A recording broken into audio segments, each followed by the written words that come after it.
It was infuriating, actually. It was a little disrespectful. When you broke your arms, I was like, yes, I get maybe a week to just sort of chill out while Jeremy recovers. And then that afternoon, he's back on set. Guys, so great to have you on Sunrise. Thank you. I love this film, and I have to say my favorite line from it was that we don't stop playing because we grow up because we stop playing. When you guys aren't working, what kind of juvenile things do you get up to stay in touch with the inner child? But mostly just trying to stay active. I mean, so much of modern life these days is designed around sort of sitting still. And when you're a kid, all you want to do is go outside.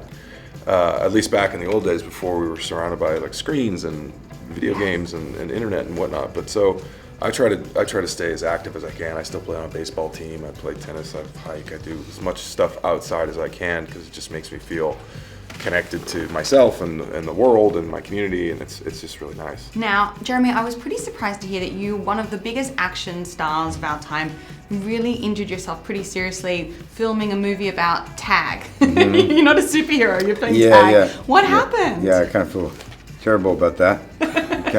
I think it hurt my ego more than anything else. No, it hurt your arms really bad. It did really hurt my arms. Really bad. It broke your ego.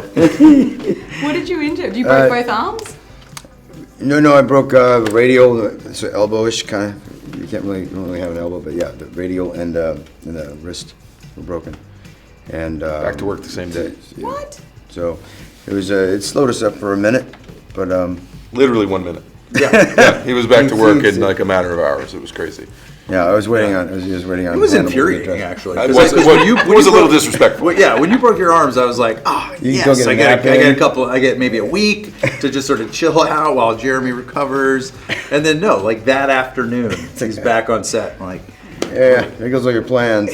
That's just showing off at this point, you know what I mean? Not really. Now, this is based on real-life childhood friends who are very, very competitive. Now, I know that you love driving cars really fast, so I'm going to bet that you are the most competitive, but who is the most competitive out of the three of you? I would say it was probably Isla.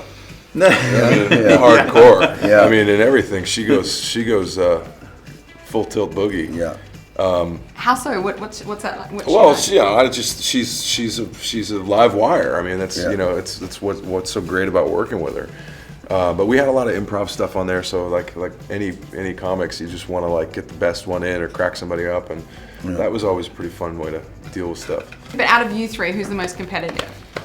It depends on the context. If it's a sporting event, it's going to be Jon Hamm. Yeah. If it's a martial arts event, it's going to be Jeremy Renner. And if it's a bluegrass festival, at Helms. If it's banjo playing, it's going to be me. For board games. Parcheesi, Monopoly, or Scrabble, it's going to be me. Pie eating, no, I'm just kidding. Yeah. Very competitive. Now, the film is really about not losing touch with your childhood friends.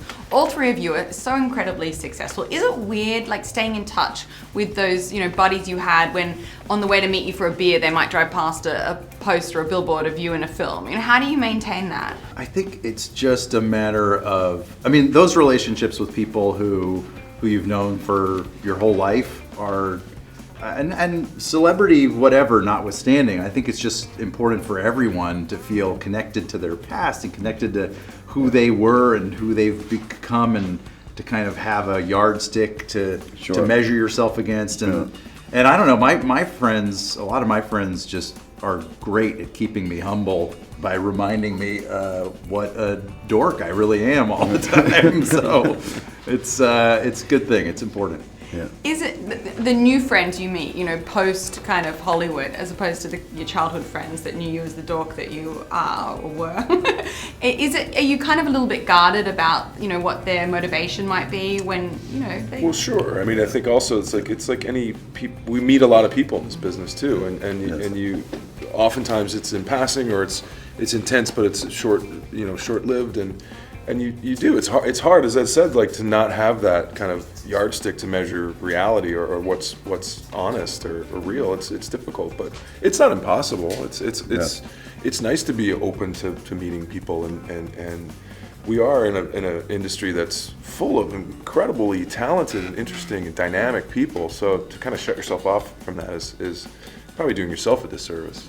Yeah. There are sort of good grounded people and shallow people in every aspect of life, and showbiz is no different. And I think it's easy to spot integrity. So you're saying that there are some businesses like show business? Actually, there is no business like show business. I take that back. There is no business. No like business show. We know. That anyone knows about. No business we know exactly. Awesome. Thank you so much, guys.